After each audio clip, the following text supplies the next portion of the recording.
Alhamdulillahi Rabbil Alamin. Nahmaduhu wa nasta'inuhu wa nastaghfiruh wa na'udzu billahi min shururi anfusina wa min sayyiati a'malina. Man yahdihillahu fala mudilla lahu wa man yudlilhu fala hadiya lahu. Asyhadu an la ilaha illallah wahdahu la syarika lahu wa asyhadu anna Muhammadan abduhu wa rasuluh. Allahumma salli wa sallim wa barik ala Muhammad wa ala alihi wa ala ashabihi ajma'in, amma ba'd. Qala Allah ta'ala fil kitabihil karim, a'udzu billahi minasy syaithanir rajim. Ya ayyuhalladzina amanu taqullaha wa qulu qawlan shadidan yuslih lakum a'malakum wa yaghfir lakum dhunubakum wa may yuti'illaha wa rasulahu faqad faza fawzan 'aziman. Jemaah maghrib rahimakumullah, seperti yang sudah kita sampaikan pada kajian yang lalu, kita akan mulai untuk mengkaji tentang sirah Nabi Muhammad sallallahu alaihi wasallam. Sirah itu artinya perjalanan hidupnya Rasulullah sallallahu alaihi wasallam dari mulai dilahirkan sampai meninggal dunia. Dan insyaallah kita juga nanti akan mempelajari sedikit tentang kisah-kisah sahabat radhiyallahu anhum, karena memang kita ini wajib untuk mencontoh peri kehidupan mereka semuanya, karena mereka adalah sebaik-baik contoh yang diberikan oleh Allah kepada kita semuanya, agar kita mengambil iktibar, mengambil pelajaran daripada kisah-kisah para ulama salafus solih, para orang-orang yang sudah mendahului kita. Sudah barang tentu orang-orang yang sudah mendahului kita ada yang baik, ada juga yang buruk. Yang baik agar senantiasa kita jadikan pelajaran, yang buruk juga kita jadikan pelajaran. Jamaah rahimakumullah, agama Islam tersebar ke seluruh dunia sekarang ini. Qadarullah, agama Islam adalah agama yang pertumbuhannya paling pesat di seluruh dunia. Bahkan di negara-negara yang tadinya mayoritas adalah orang-orang kafir, mereka sudah banyak memeluk agama Islam, dan kebanyakan orang-orang tersebut mereka tertarik kepada agama Islam ini karena pengetahuan ilmunya memang mereka mempunyai dasar ilmu yang cukup tinggi. Secara ilmu mereka cukup tinggi, secara ilmu dunia maksudnya. Kan tapi banyak di antara mereka ketika mereka berusaha mempelajari Al-Quran atau mempelajari agama Islam secara umum, itu mereka banyak yang mendapatkan hidayah. Artinya kebanyakan mereka orang-orang kafir ini, ya, mereka memasuki agama Islam dengan dasar ilmu, benar-benar karena ketertarikan, karena mempelajari ilmu agama Islam, mempelajari Al-Quran dengan demikian seksama. Itu. Sedangkan kita mungkin ya kita bersyukur walaupun kita tidak banyak pemahaman tentang Islam, alhamdulillah kita diberi hidayah oleh Allah tabaraka wa taala. Akan tapi ya, makanya sering kami sampaikan, orang Islam, seorang muslim itu wajib menjadi manusia-manusia yang pandai. Makanya Rasulullah bersabda, talabul ilmi faridatan ala kulli muslim. Ya, menimba ilmu agama, syariat utamanya adalah wajib bagi kita umat Islam, ya, dari mulai bayi sampai kapan? Sampai mati. Sampai mati, tidak ada batasnya, karena ilmu Allah itu tidak akan pernah habis. Ya, tidak akan pernah habis. Kalau kita mau mempelajari detil sirah Nabi sallallahu alaihi wasallam, ya, kalau belajarnya panjenengan seminggu sekali, ya 3 tahun bu rampung bora. Ya, 3 tahun bu rampung bora itu ya. Makanya monggo di samping panjenengan kita membahasnya di kajian, panjenengan silahkan untuk lebih menambah perbendaharaan ilmu-ilmu syar'i. Karena sekali lagi kemarin sudah kami jelaskan bahwasanya para ulama salafus salih memandang bahwasanya mempelajari sirah Rasulullah juga bagian dari agama ini, ya. Agar supaya kita mempunyai kecintaan kepada Rasulullah, maka kita harus paham bagaimana kehidupan Rasulullah, ya, bagaimana Rasulullah menerapkan kehidupannya di dalam kehidupan sehari-hari, dari urusan yang kecil sampai urusan yang besar. Tuh. Jamaah rahimakumullah, kita mulai dari kondisi Jazirah Arab sebelum Islam masuk. Kita hanya Allah lah yang tahu mengapa Allah kok menurunkan Al-Quran, ya, menurunkan Al-Quran di daerah yang notabene adalah tandus, ya, daerah yang daerah yang isinya itu adalah gurun pasir. Gurun pasir. Kenapa kok demikian? Itu semuanya Allah jadikan sebagai pelajaran bagi kita semuanya. Panjenengan kita tahu bahwa sesuai dengan perkembangan ilmu umum, ilmu dunia ini, ya, kita sekarang sudah mengetahui bahwasanya bumi ini adalah bulat. Okay? Kalau kita berjalan ke barat terus nanti kita akan balik. Ya qadarullah, Allah sudah memudahkan seluruhnya. Panjenengan ketika panjenengan belajar sedikit tentang ilmu ilmu IPS nih, ilmu geografi. Kita belajar sedikit lagi, ya. Panjenengan bisa lihat kedudukan Saudi Arabia atau Mekah khususnya, atau Jazirah Arab pada umumnya, itu hanya sebongkah tanah kecil di antara sekumpulan negara-negara yang sangat banyak. Gitu. Dan qadarullah, Mekah itu menjadi satu-satunya tempat yang tidak pernah dijajah oleh bangsa Eropa. Ya, sementara kita yang jauh dari Eropa itu tempatnya di sini di ujung.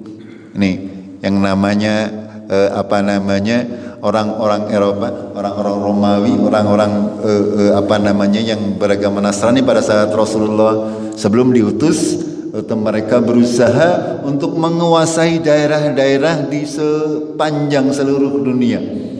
Akan tetapi ketika mereka melihat Jazirah Arab, mereka ternyata tidak tertarik. Kenapa tidak tertarik? Karena daerahnya tandus. Ini sebuah hikmah ilahi. Kenapa Allah tabarak wa ta'ala menurunkan agama Islam kok di Mekah, atau secara umum Allah menempatkan manusia pertama juga di daerah Jazirah Arabia itu. Makanya kita mau nggak mau harus belajar tentang Arabia, ya, tentang bahasa Arab, tentang budaya Arab, agar supaya kita bisa memahami hukum-hukum agama Allah tabarak wa taala. Itu. Ya. Hanya ini bisa lihat di sini bahwasanya agama Islam disebarkan oleh Rasulullah dari kawasan Arab nanti pada akhirnya sampai ke kawasan Eropa. Panjenengan bisa lihat, ya, bisa luas sekali di awal-awal penyebaran agama Rasulullah, agama Islam itu dari pusat kota yang kecil di sini, masyarakat kecil yang tidak dianggap oleh peradaban dunia pada saat itu, pada kenyataannya dengan pertolongan Allah tabarak wa ta'ala bisa menguasai hampir sepertiga dunia pada saat itu. Ini daerah sini, ya, sampai ke daerah Spanyol. Pada saat itu sudah dikuasai oleh kaum muslimin sebelum terjadi pergolakan-pergolakan yang nanti akan merubah sejarah dunia. Dan negara-negara di sini nanti akan semuanya di bawah naungan bendera Islam. Ya ini kan kalau yang sebelah sini ke atas itu Asia, kalau ini sudah Afrika di sini. Ya sebelah sini adalah Eropa, benua Eropa. Amerika di mana? Amerika lebih jauh lagi di sini gitu. Saya orang keton. Ini kita sedikit belajar. Indonesia ngerti? Indonesia gitu. Raketan. Jauh ya, jauh. Eta. Jamaah rahimakumullah, perlu panjenengan fahami bahwasanya Rasulullah sallallahu alaihi wasallam adalah keturunan dari Nabi Ismail alaihissalam.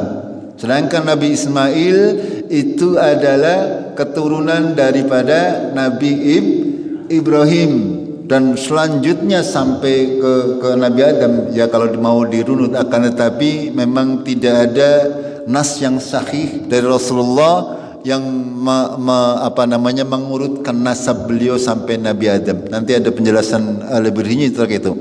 Ya, mungkin hanya sekitar sampai generasi yang ke-21. Ya, menurut para ulama itu nasab Rasulullah yang nyambung, yang sudah disepakati oleh para alim ulama. Ya, 21 ya, dari ayah, kakek, buyut dan seterusnya sampai ke kakek yang ke nomor 21.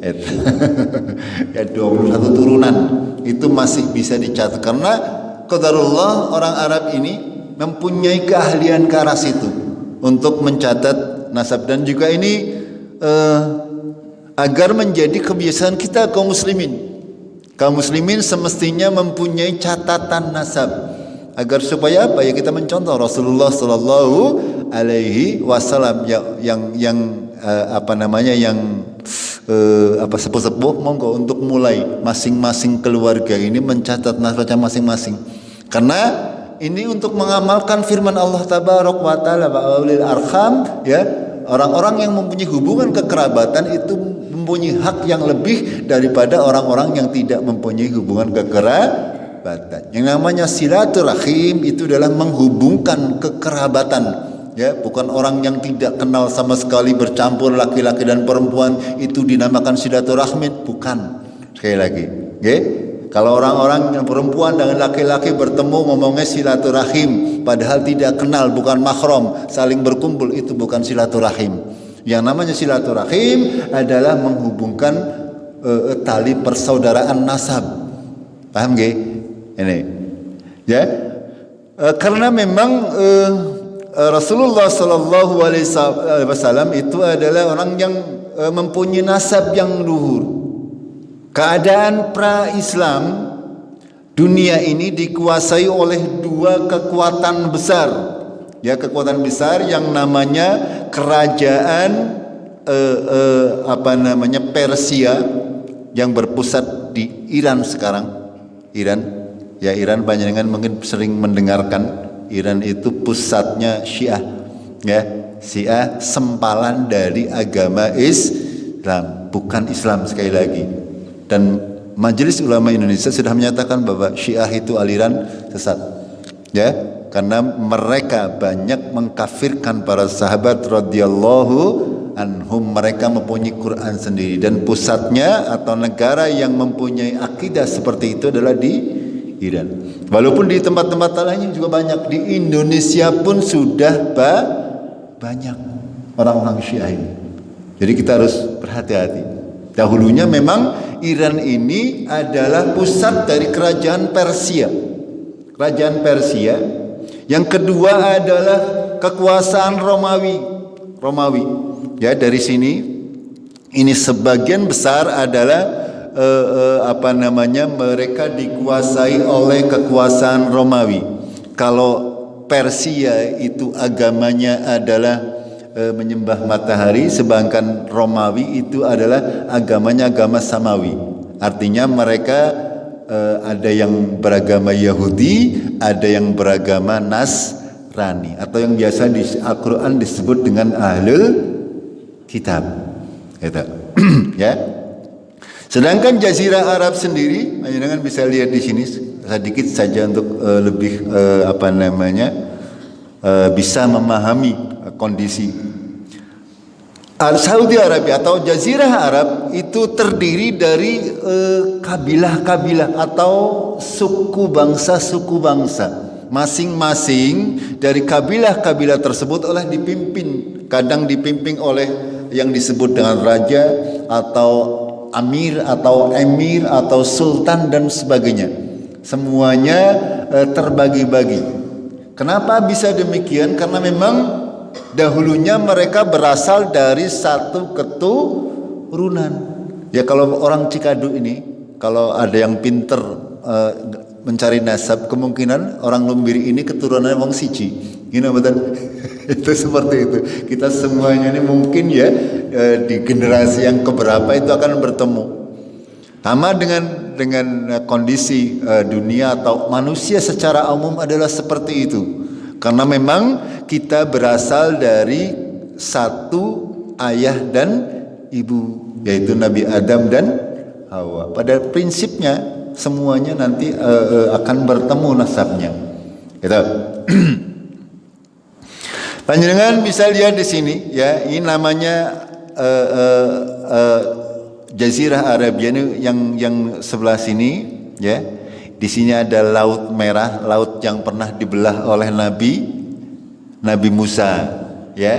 Ini adalah negara yang sekarang disebut dengan Mesir. Dulu raja yang terkenal yaitu Fir'aun, itu tempatnya di sini. Yang di sini ada, di bawah ini ada Ethiopia atau Habasyah. Nanti banyak disebutkan oleh Rasulullah di dalam banyak hadisnya.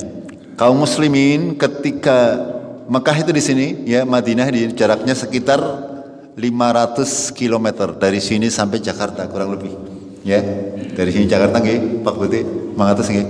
Mekah ke Madinah itu jaraknya sekitar 500 km. Itu. Dan ketika Rasulullah memulai dakwahnya ya, karena masih sangat sedikit ya, beliau menghadapi bermacam-macam penentangan. Karena memang dunia pada saat itu dikuasai oleh dua kelompok besar. Sebagian berdasarkan pengaruh agama Persia, ya, agamanya Persia, penyembah berhala, penyembah matahari dan sebagainya. Yang kedua adalah kekuasaan dari Romawi yang beragama Yahudi ataupun Nasrani yang biasa disebut dengan Ahlul Kitab. Gitu. Ya, panjenengan bisa lihat di sini. Di sini Mekah, di sini adalah tempat kelahirannya Nabi Isa yang sekarang berada di negara Israel. Ya, kenapa mereka disamakan Israel? Karena memang yang awal-awalnya mereka adalah keturunannya Israel atau Nabi Yakub. Nabi Yakub itu anaknya Nabi Ishak, putune Nabi Ibrahim. Ishak itu dengan Ismail itu bersaudara lain ibu gitu. Kalau Ishak itu ibunya adalah siapa? Sarah ya. Kalau Ismail ibunya adalah Hajar. Ya, kenapa kok Nabi Muhammad atau Nabi Ibrahim bisa sampai ke Mekah pada saat itu? Ya, ini sudah diterangkan oleh Allah dan Rasulnya. Ketika kita banyak membaca kitab-kitab hadis sahih, Rasulullah banyak bercerita. Ya, begitu juga di dalam Al-Quran. Allah Tabaraka wa Ta'ala sudah memberikan kita gambaran tentang perjuangan bagaimana nabi-nabi Allah diturunkan. Kebanyakan nabi-nabi Allah diturunkan di sekitar daerah ini, ya, daerah Jazirah Arab. Itu walaupun tidak kemungkinan, ya, ada juga yang diturun di tempat-tempat yang lain, misalnya di sebelah sini di India. Itu juga wallahu a'lam ya, karena memang Allah sudah menyatakan dalam Al-Quran bahwasanya tidaklah kami akan mengazab suatu kaum kecuali kami sudah mengutus kepada mereka seorang nabi dan rasul. Karena nabi dan rasul ini tidak banyak sekali jumlahnya, ya, banyak yang disebutkan oleh Allah dan juga lebih banyak lagi yang tidak disebutkan oleh Allah tabaraka wa taala. Itu. Makanya kita senantiasa berusaha untuk sedikit memahami tentang sejarah bagaimana Rasulullah memulai dakwahnya, agar supaya kita benar-benar bisa memahami ya bagaimana perjuangan beliau, bagaimana perjuangan para sahabat beliau radhiyallahu anhum. Jamaah rahimakumullah, di dalam Al-Quran banyak disebutkan ya tentang kisah Nabi Ibrahim. Nabi Ibrahim itu dahulunya itu berasal dari daerah Irak di sini, ya, daerah Irak di dekat Sungai Efrat. Di Irak itu ada namanya Sungai Efrat. Dan Rasulullah Shallallahu Alaihi Wasallam pernah bersabda, ya, di antara tanda-tanda kiamat adalah Sungai Efratnya mengering dan mengeluarkan gunung emas. Ya, saya pernah bahas terkait hal tersebut. Ya, dan tanda-tanda mengeringnya juga hari ini sudah sangat surut. Berarti ya wallahu a'lam, ya Allah yang tahu. Hanya saja setiap sabda Rasulullah perlu wajib kita imani. Ya, ketika Rasulullah mengatakan nanti di antara tanda hari kiamat adalah mengeringnya Sungai Efrat, yaitu pasti akan terjadi. Nabi Ibrahim alaihissalam, ya, beliau ketika diutus oleh Allah menjadi nabi dan rasul, beliau banyak mengembara ke daerah sekitar ini. Ya, suatu ketika Nabi Ibrahim itu lewat atau masuk ke daerah Mesir. Ya, pada waktu itu juga bertemu dengan raja karena Firaun itu bukan nama raja. Firaun itu nama sebutan bagi raja-raja Mesir. Dan Nabi Ibrahim juga bertemu dengan raja Mesir yang disebut atau diberi gelar julukan Firaun. Firaunnya Nabi Ibrahim sudah tentu beda dengan Firaunnya Nabi Musa. Karena Nabi Ibrahim dengan Nabi Musa siapa duluan? Nabi Ibrahim. Nabi Musa ini sudah ke sini, ya, sudah mendekati Nabi Muhammad sallallahu alaihi wasallam. Itu. Ketika Nabi Allah Ibrahim datang ke Mesir, ya, ceritanya itu ada, panjenengan bisa nanti membacanya di kitab sahih yang sudah beredar. Gitu. Ketika Nabi Ibrahim singgah di Mesir, ya, beliau itu punya seorang istri yang qadarullah sangat cantik, ya, namanya Sarah. Raja Mesir ini, Firaun ini merasa tertarik dengan Sarah, berusaha untuk bagaimana caranya agar Sarah ini menjadi istrinya Raja Firaun. Akan tetapi karena Sarah ini memang seorang istri Nabi, dia wanita solehah sehingga dilindungi. Sehingga Raja Firaun ini sadar bahwasanya Sarah ini memang dilindungi oleh Allah tabaraka wa taala, sehingga pada akhirnya Firaun menyadari kesalahannya. Akhirnya bahkan Firaun ini memberikan anaknya kepada Sarah untuk dijadikan budak, ya, namanya Hajar. Hajar itu anaknya Firaun. Itu. Singkat cerita, Hajar ini diberikan kepada kepada Sarah untuk dijadikan budak, dan Sarah karena sampai lama menikah dengan Nabi Ibrahim tidak mempunyai anak, akhirnya Sarah itu menikahkan si Hajar ini dengan Nabi Ibrahim. Itu, yang menikahkan itu istrinya sendiri. Kalau orang sekarang mungkin ya tidak ada, ya. Tidak ada, ya. Jadi Sarah ini, ya, menikahkan Hajar dengan Ibrahim, yang menyuruh Ibrahim untuk menikahi Hajar. Qadarullah begitu nikah dengan Hajar mengandung, ya, mempunyai anak Ismail. Nah, baru di situ timbul rasa kecemburunya dari Sarah cemburunya itu onyong nikah suwe duwe anak. Begitu Nabi Ibrahim dengan Hajar ini menikah, mempunyai anak Ismail. Ya, singkat cerita, Nabi Ibrahim karena melihat kecemburuan istrinya akhirnya membawa Hajar dengan Ismail yang masih bayi menuju tanah Arab atau ke Mekah. Ya, beliau meninggalkan mereka berdua, benar-benar ditinggalkan.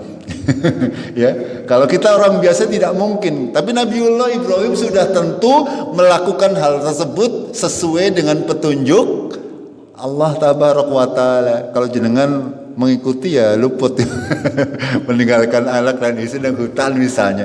Ini benar-benar Nabi Allah Ibrahim meninggalkan Hajar dan Ismail di Mekah yang waktu itu tidak ada apa-apanya, isinya ya padang pasir. Itu, ya, beliau meninggalkan Hajar dengan Ismail di sebuah gundukan tanah yang di bawahnya terdapat sumur Zam-Zam. Itu. Akan tapi waktu itu belum diketahui. Itu awal sejarahnya. Lalu beliau hanya membuat tenda kecil, meninggalkan makanan secukupnya dan minuman secukupnya. Ketika habis seperti apa? Nah, itu terjadi. Ini ceritanya sangat panjang, ya.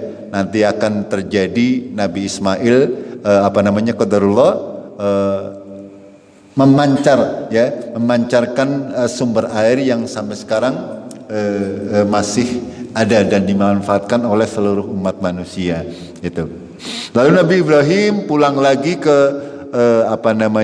menemui istrinya yang pertama, dan qadarullah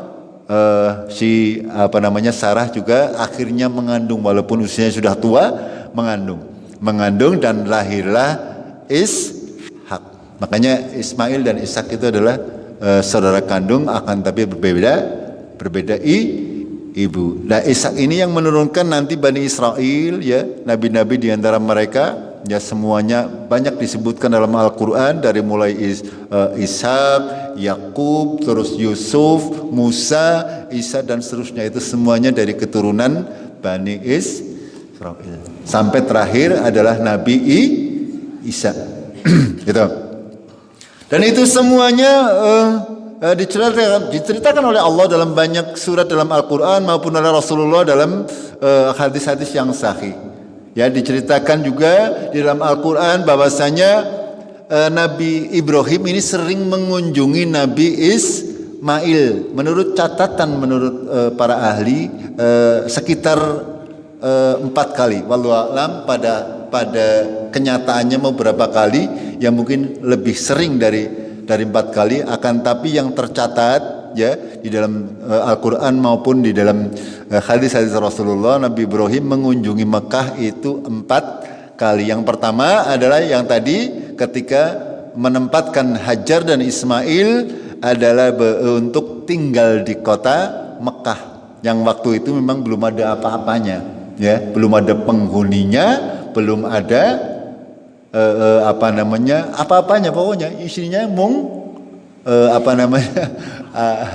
padang pasir itu, ya. Kenapa ada syariat syai, ya, berlari-lari antara Safa dan Marwah itu dari Hajar ketika kentekan banyu, ya, berusaha untuk mencari sumber air atau mencari bantuan orang-orang, beliau, ya, berlari antara Safa dan Marwah, dan sampai sekarang itu diabadikan menjadi syariat ketika kita melakukan manasik haji.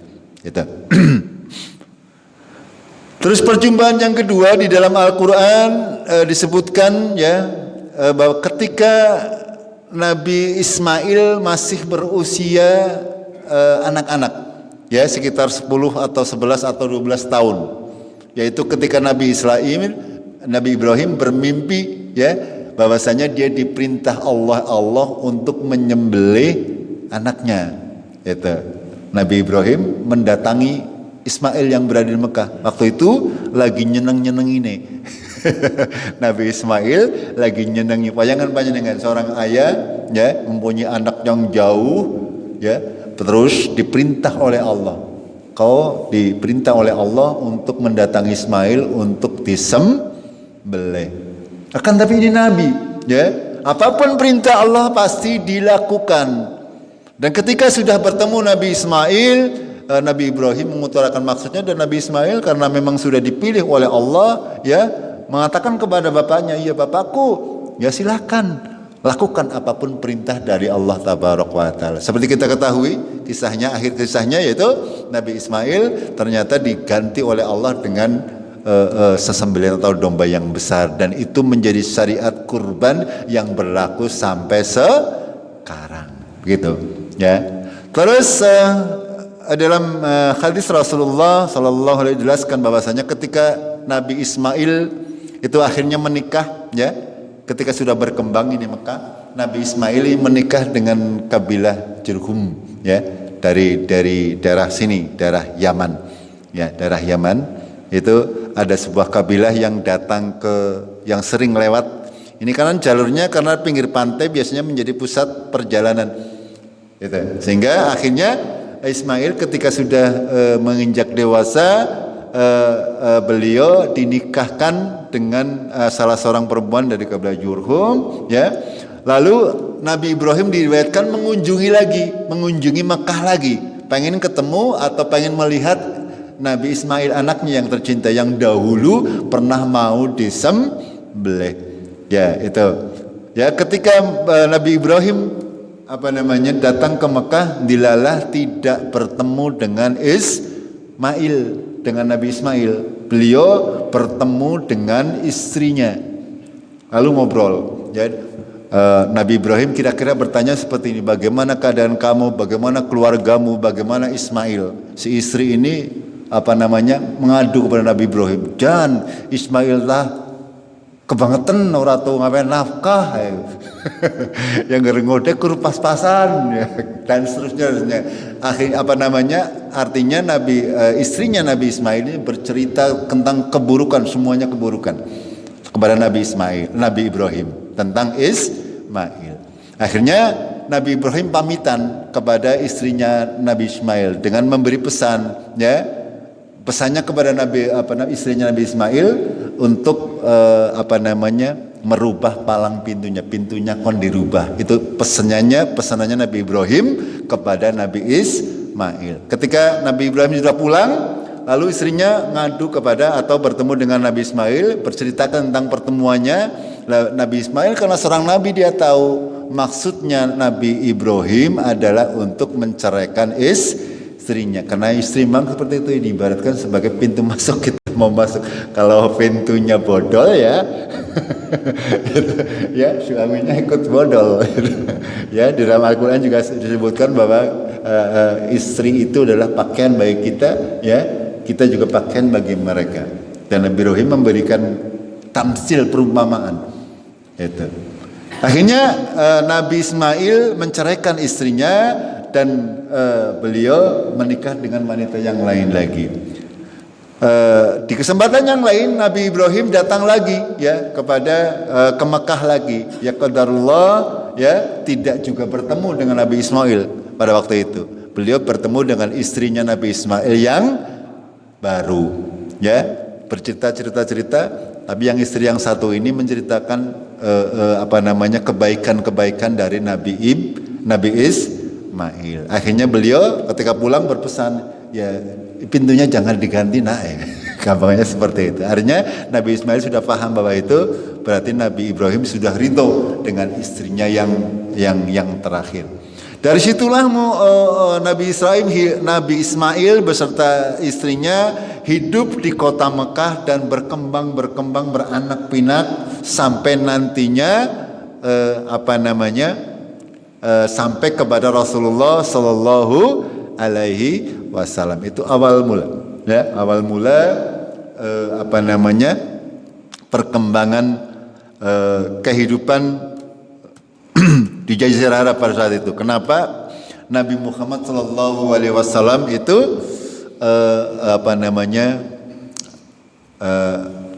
diutus oleh Allah di Jazirah Arab?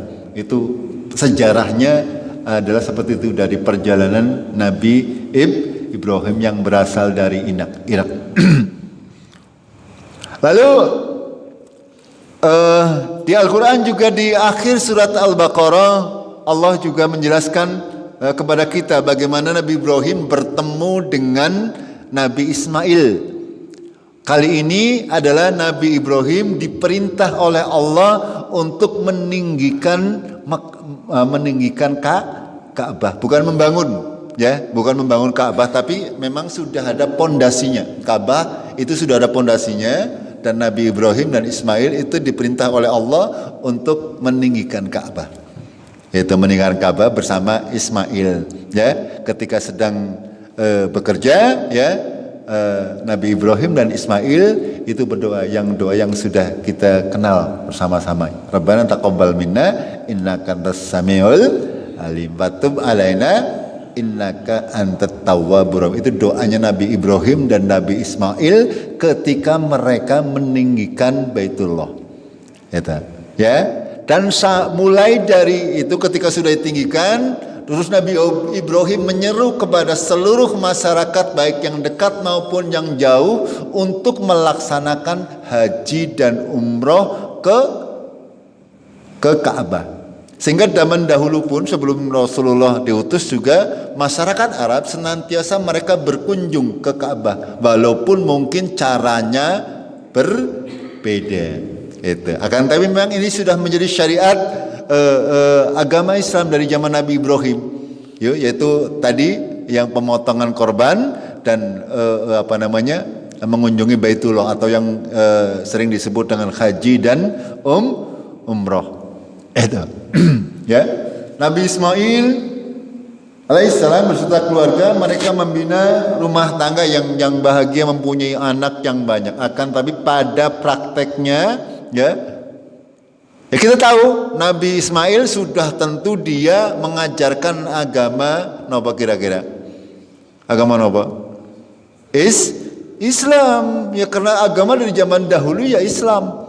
Ya kenapa sekarang ada agama yang berbeda-beda? Itu penamaan orang.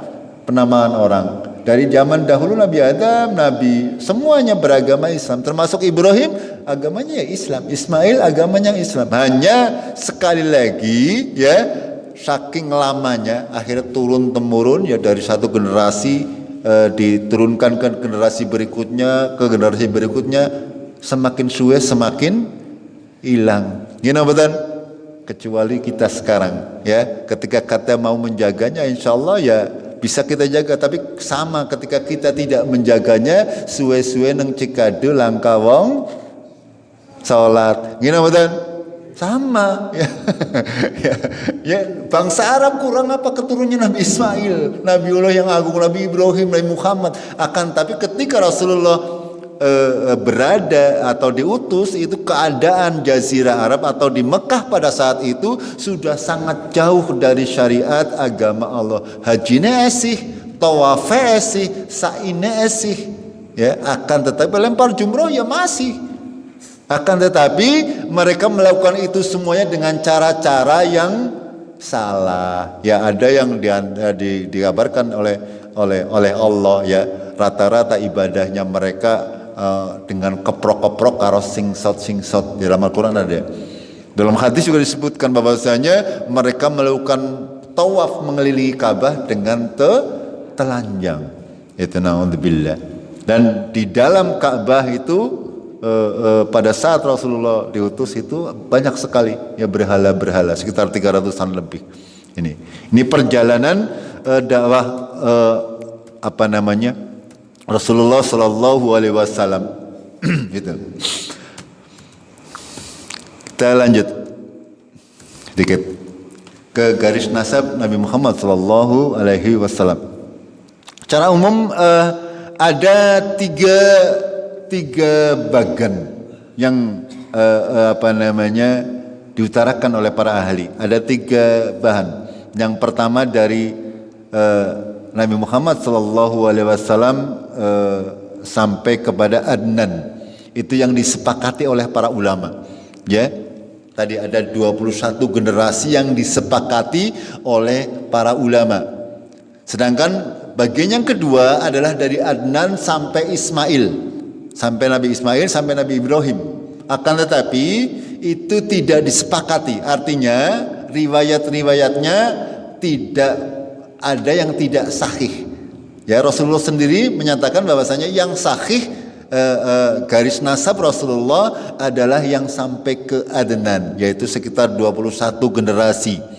Itu kalau 21 generasi berarti kita kira sekitar 400 tahunan.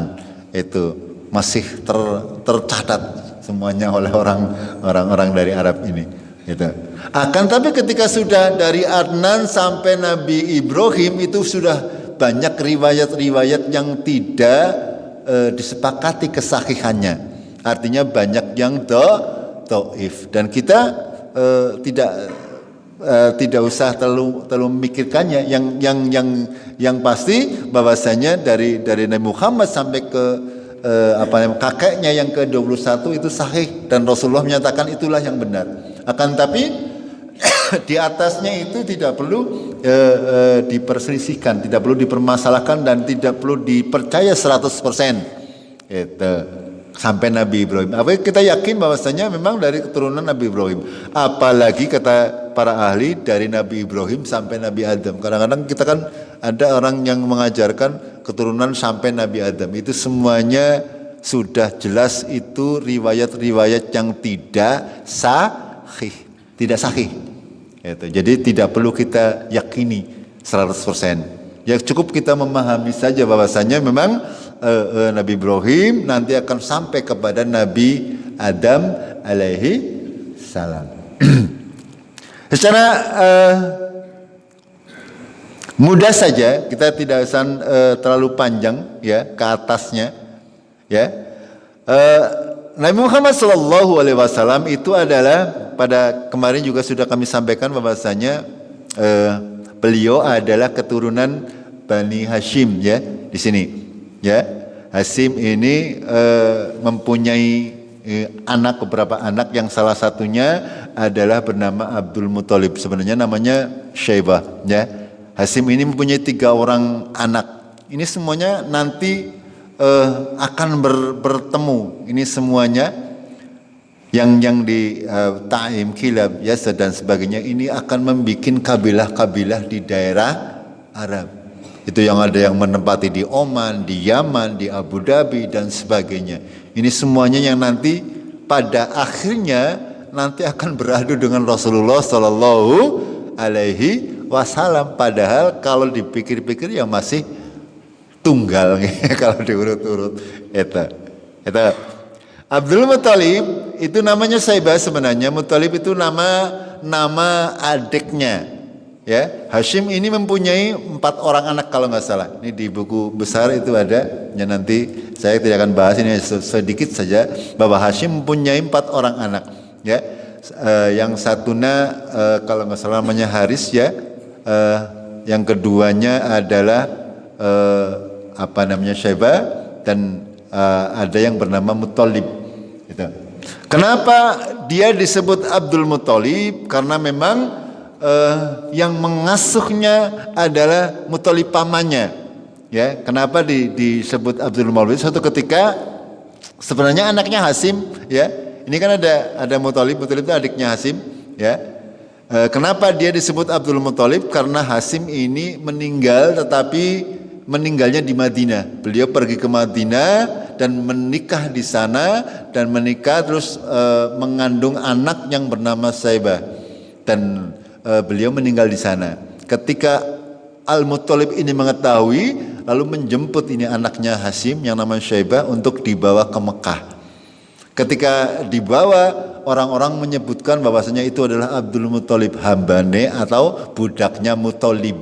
Padahal itu adalah keponakannya, yaitu Syaibah yang dikenal dengan Abdul Muthalib. Dan Abdul Muthalib ini mempunyai 10 orang anak. Ya, ada Uzar, Abdul Ka'bah, Az-Zubair, Al-Haris, Abdullah ini yang menjadi ayah Nabi Muhammad sallallahu alaihi wasallam. Ada juga Abu Lahab, ya. Ya, ini manusia yang di apa namanya? Manusia yang dia disebutkan oleh Allah sebuah surat khusus, ya. Itu suratnya Al-Lahab itu tadi, ya, Abu Lahab. Juga ada Al-Haidak, ada Hamzah. Hamzah ini paman Rasulullah yang seumuran dengan Nabi sallallahu alaihi wasallam. Termasuk juga ada Al-Abbas ini. Hamzah nantinya yang akan menjadi pembela Rasulullah di awal-awal masa keislaman sampai beliau syahid di masa perang Uhud. Begitu juga dengan Al-Abbas, juga ada Abu Thalib. Ya, Abu Thalib ini walaupun beliau tidak memeluk agama Islam, akan tetapi Abu Thalib ini adalah membela Rasulullah, benar-benar memberi jaminan keselamatan kepada Rasulullah sallallahu alaihi wasallam. Dan panjenengan bisa lihat antara Abu Lahab dan Rasulullah itu berarti antara paman dan keponakan. Nabi Muhammad SAW ketika beliau diutus oleh Allah, yang pertama didakwahi adalah ini, ya, anak-anaknya dari paman-paman dan uwa-uwan nih paribasane.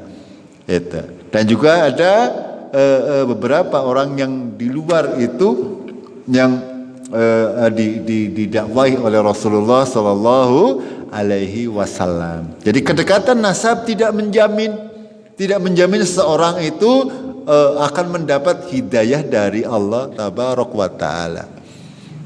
Termasuk di dalamnya di sini yang mendapati beliau hidup itu hanya beberapa orang. Di sini ada Abu Lahab, Hamzah, Abbas dan Abu Thalib. Ternyata Abu Lahab dan Abu Thalib mereka tidak mau beriman. Padahal sejak kecil mereka sangat menyayangi Rasulullah sallallahu alaihi wasallam. Itu. Akan tapi mereka tidak diberi hidayah oleh Allah. Bahkan Abu Lahab ini menjadi orang yang sangat memusuhi Rasulullah ketika Rasulullah berdakwah kepada orang-orang Quraisy pada waktu itu. Itu.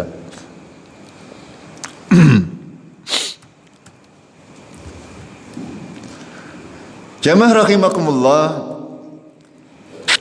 bahwasanya nama beliau adalah Muhammad bin Abdullah bin Abdul Muthalib bin Hashim bin Manaf bin Qusay dan Kilab.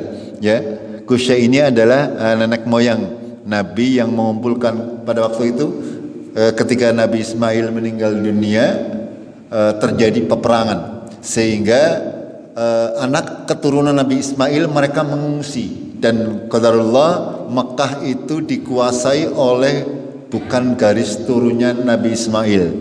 Itu. Sehingga sampai pada akhirnya musuhnya ini Qusay bin Kilab ini.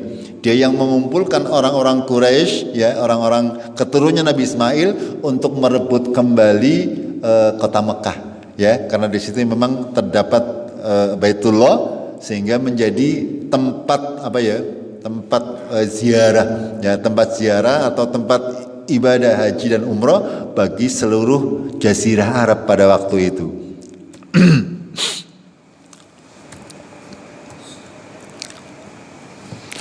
Jamaah rahimakumullah, bahwasanya ketika generasi sudah semakin jauh, ya, dari bapaknya, ya, panjenengan bisa pahami ketika bapak sudah menurunkan anak, ya, biasanya apalagi tempatnya berjauhan, biasanya hubungannya semakin renggang, ya. Pada akhirnya kadang, ya, di kita juga sering mengalami, ya, pada berseteru dengan saudara-saudara kita padahal itu masih sangat dekat hubungannya, dan itu terjadi, dan itu menjadi sunatullah yang pasti akan terjadi sekarang, besok, dahulu, ya, sampai akhir zaman akan terjadi seperti itu, ya. Di antara perselisihan-perselisihan tersebut akan menjadi hikmah yang hanya Allah sendiri yang mengetahuinya.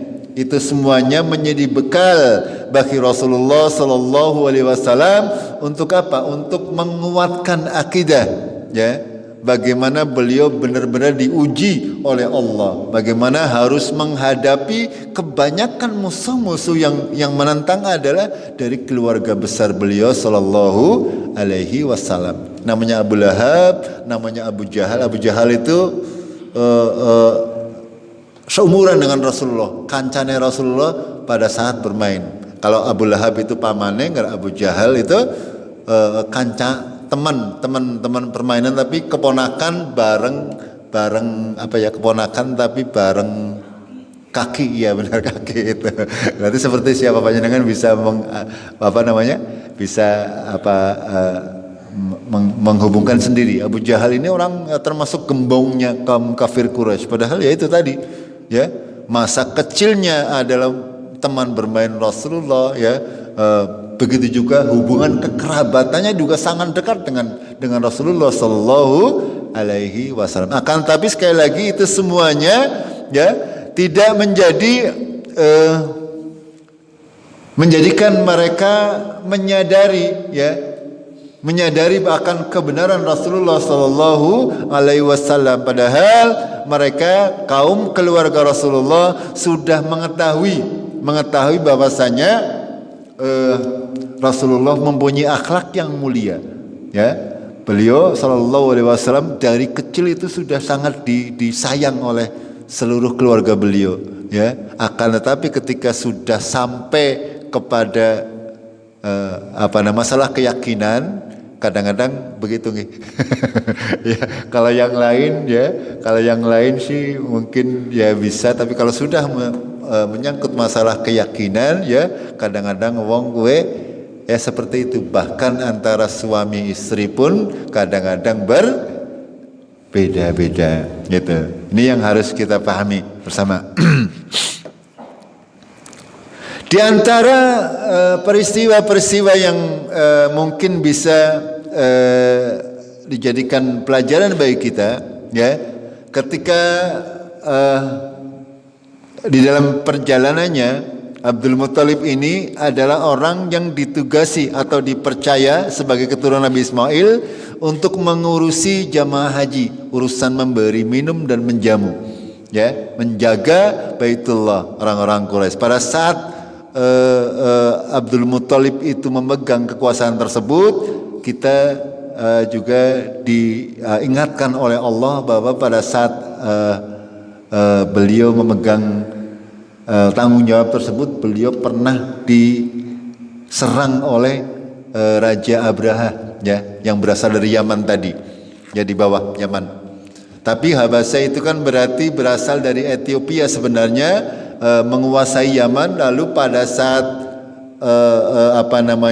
Abdul Muthalib itu berkuasa itu Abraha ini merasa iri dengan Ka'bah. Ya, Ka'bah menjadi pusat ibadah orang-orang di Jazirah Arab, sehingga beliau, ya, Raja Abraha ini ingin membuat tandingan, sehingga membuat gereja yang sangat besar dan menyeru manusia untuk melakukan haji ke Yaman pada saat itu. Akan tapi sudah barang tentu ini tidak mudah dan tidak berhasil, sehingga Abraha ini merasa sangat marah, sehingga mengerahkan sekitar 60.000 tentara untuk berusaha untuk menyerang Ka'bah. Akan tapi qadarullah, karena itu rumah Allah, dijaga langsung oleh Allah. Walaupun pada saat itu Abdul Muthalib agamanya apa kira-kira?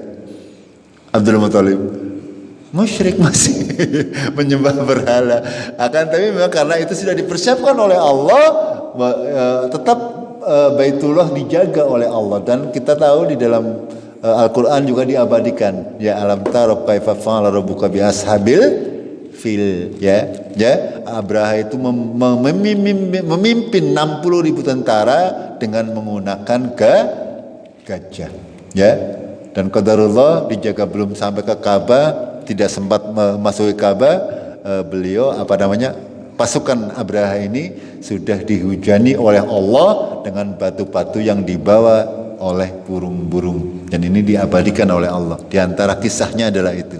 Begitu juga peristiwa-peristiwa sebelum itu diabadikan oleh Allah sebagai sebagai pelajaran, ya, bagi kita semuanya, bahwasanya apa yang dikehendaki Allah, ya, kehidupan di dunia ini semuanya sudah direncanakan oleh Allah Tabaraka wa Taala. Ya. Ketika Allah berkehendak semuanya pasti akan terjadi. Ketika Allah menjanjikan kemenangan bagi kaum muslimin pasti akan terjadi, bahwasanya agama Islam akan menyebar ke seluruh penjuru dunia dan akan menguasai hampir seluruh jazirah Arab pada saat Rasulullah diutus. Itu. Jamaah rahimakumullah, sampai di sini dulu. Ya, mudah-mudahan kita bisa mengambil pelajaran, ya, dari apa-apa yang dicontohkan oleh Rasulullah dan para sahabatnya untuk membuat keimanan kita semakin bertambah. Karena banyak di antara orang-orang kafir, orang-orang yang tidak beriman, ya, ketika melihat ataupun membaca sejarah-sejarah, mereka menjadi tertarik dengan Islam dan mendapatkan hidayah dari Allah Tabaraka wa Taala. Karena memang di dalam sejarah kaum muslim ini luar biasa, ya, bagaimana orang-orang Islam itu teguh, benar-benar teguh, walaupun ujiannya luar biasa berat, akan tetapi mereka tidak bergeming sedikit pun. Ini yang menjadikan mereka benar-benar pantas menjadi orang-orang pilihan yang dijadikan contoh yang terbaik bagi kaum muslimin untuk mengikuti mereka. Sampai di sini dulu, kita akhiri dengan kafaratul majlis. Subhanakallahumma bihamdik, asyhadu an la ilaha illa anta, astaghfiruka wa atubu ilaik.